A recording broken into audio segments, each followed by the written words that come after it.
Hoje eu vou inverter a ordem e começar dizendo que no meu texto para a Gazeta do Povo eu conto como seria se Lula fosse o capitão do Titanic na hora em que o navio bate no iceberg, porque todas as declarações recentes de Lula apontam para isso. Trata-se de um maluco, de um velho movido por um incontrolável desejo de vingança, cercado por bajuladores e comandando um país prestes a bater num iceberg e afundar.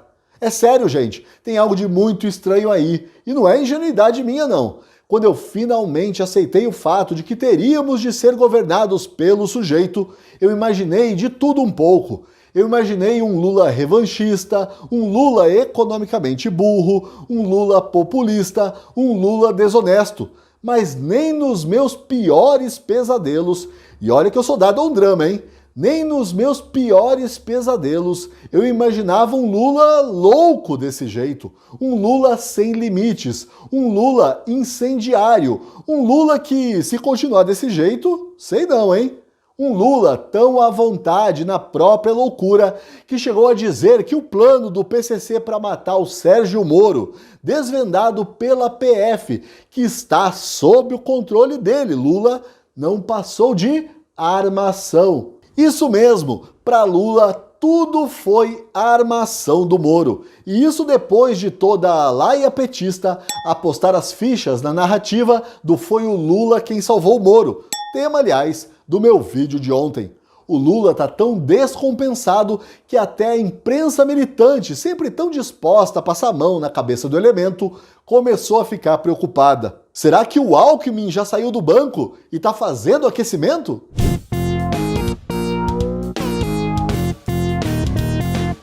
Eu me dei conta de que o Lula parece ter enlouquecido pra valer ontem, assim que eu acordei. Entrei nas redes sociais e tive o desprazer de assistir a isso. É uma abóbora que, pelo tamanho dela, a gente pode ter consciência de que, se a gente ajudar todo mundo a plantar e a gente tiver condições de fazer com que o povo possa comprar, ninguém vai passar fome nesse país. E não é pelo chapéu de caipira, nem pelo discursinho populista e burro, sim, burro, porque Lula insiste em opor o agronegócio e a agricultura familiar. Qualquer pessoa com meia dúzia de neurônios sabe que as duas agriculturas convivem muito bem, obrigado. Uma depende da outra e elas não brigam. A única ameaça à agricultura, aliás, é o MST, que a gente sabe é assim, ó, unha e carne com o PT e com o próprio Lula. O que me impressionou no vídeo foi que Lula parece acreditar mesmo no que diz, parece acreditar na própria mentira. Ele parece mesmo um maluco utópico que acha que vai acabar com a fome se todo mundo plantar uma abóbora no quintal de casa. Cadê o Lula gênio da retórica de que todos falavam? Cadê o Lula mestre das articulações que os meus professores de jornalismo tanto idolatravam? Cadê o Lula visionário que os meus ex-amigos petistas exaltavam? Cadê o Lula paz e amor que as redes sociais veneravam? Porque esse Lula que eu vejo aí, ó, esse Lula aí é um Lula, na melhor das hipóteses, perdido no personagem. Um personagem que já começa a gerar desconfiança, principalmente nos mais pobres, aqueles que votaram em Lula em troca da promessa de picanha. E a gente, eu sei, a gente é sofisticado, a gente jamais acreditaria numa promessa dessas. E por isso a gente acha que ninguém mais acreditaria. Mas não se engane não, muita gente acreditou sim na promessa de Lula. Muita gente votou em Lula em troca de uma picanha. A picanha que agora virou abóbora. Eu mal tinha me recuperado do vídeo do Inhô Lula e logo me aparece outra asneira dita por ele. Mas essa é bem mais grave do que o caso da picanha que virou abóbora. Não vou falar porque eu acho que é mais uma nação do Moro.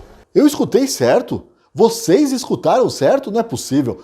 Por favor, editor, põe pra rodar aí de novo. Não vou falar porque eu acho que é mais uma nação do Moro. Tendo um sorridente senador Renan Calheiros ao fundo e usando um boné da Marinha do Brasil, Lula diz que o plano do PCC de matar Sérgio Moro, descoberto pela Polícia Federal há pouquíssimo tempo e alardeado pelos próprios petistas como um grande feito do magnânimo Lula, foi uma armação de Sérgio Moro. Uma armação de Sérgio Moro. E veja que a narrativa de que Lula é tão bom que protege até mesmo seus maiores inimigos surgiu justamente para abafar outra burrada de Lula, quando ele disse, e eu tô careca de ver o vídeo, que só pensava em se vingar do Moro.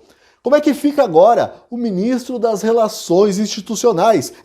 Eliseu Padilha, o responsável por dialogar com o Congresso, que tinha dito que a operação da Polícia Federal foi uma forma de Lula se retratar pela fala desastrosa do dia anterior.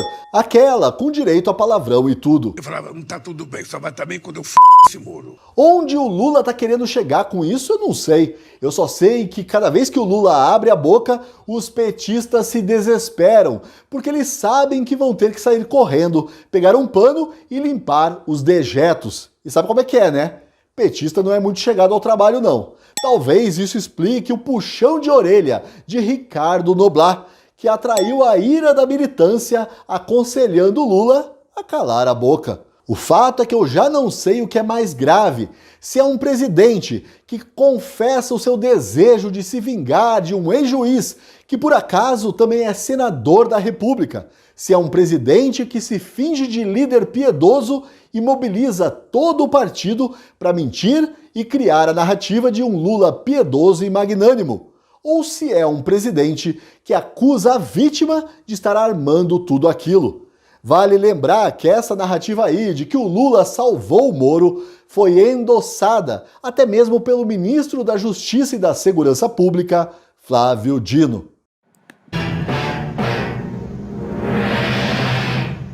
Querida, cheguei! Olha, o meu chefe aqui já avisou que se eu usar esse videozinho aí mais uma vez, eu tô no olho da rua. E não sou só eu, o ingênuo, que tá assustado.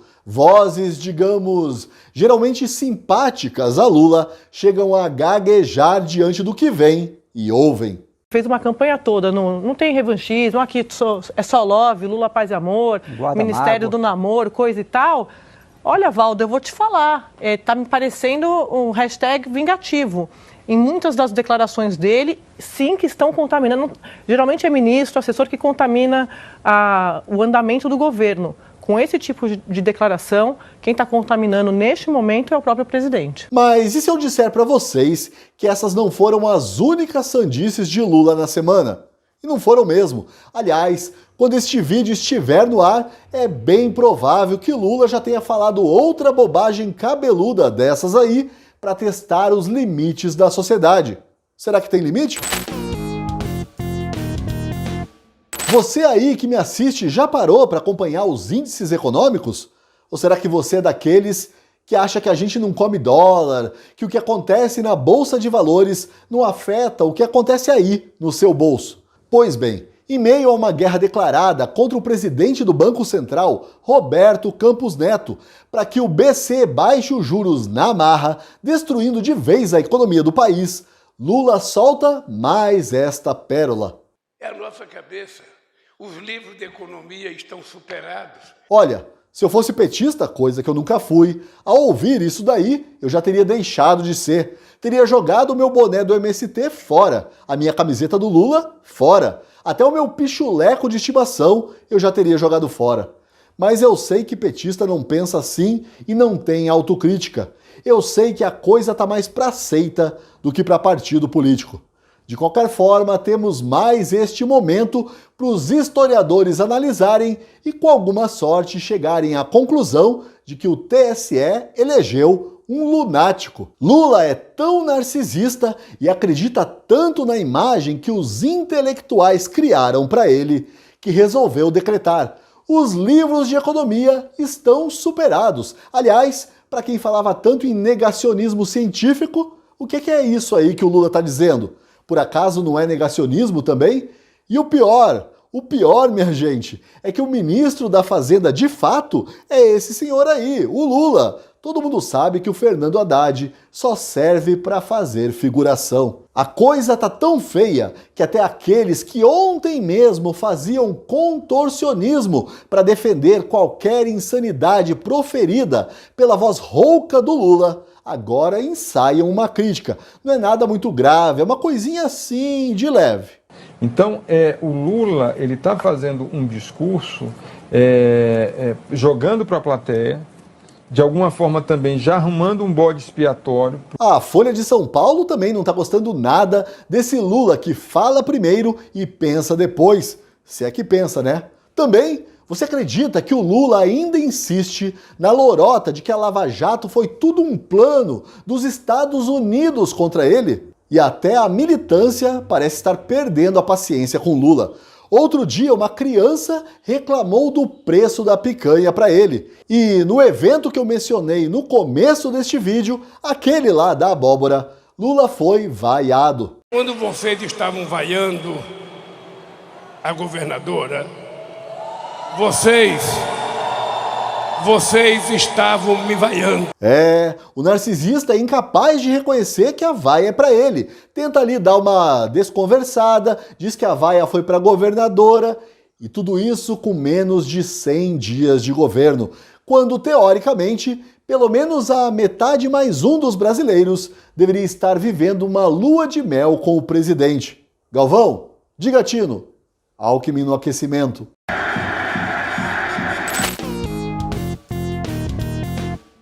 Como eu disse no começo, mas não custa repetir, no meu texto de hoje para a Gazeta do Povo eu conto como seria o naufrágio do Titanic se o navio inafundável estivesse sendo comandado pelo incapaz capitão Lula. É uma leitura leve e espero divertida, porque o fim de semana tá aí e chega, né?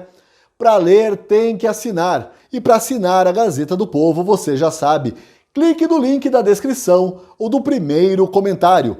Custa só R$ 1,90 nos primeiros 2 meses. Mas aí você já vai estar tão acostumado a ler os meus textos que não vai querer cancelar a assinatura de jeito nenhum. Assine a Gazeta do Povo, apoie o jornalismo que dialoga com você.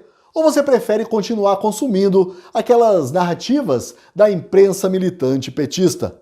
E por favor, me ajude a chegar a mais pessoas. Dê o seu like, comente, compartilhe, se inscreva no canal. Terça-feira eu tô de volta. Até semana que vem. A moda agora é a censura em nome da democracia. Querem controlar o debate, punindo, desmonetizando, censurando. Mas nós podemos mudar isso, defendendo o que achamos certo. Assinando a Gazeta do Povo, você dá espaço para vozes como Deltan Dallagnol, Marcel Van Hatten, Lacombe, Alexandre Garcia e mais de 40 colunistas. Assine e apoie um conteúdo comprometido com a verdade e a liberdade. Opinião com coragem. Gazeta do Povo.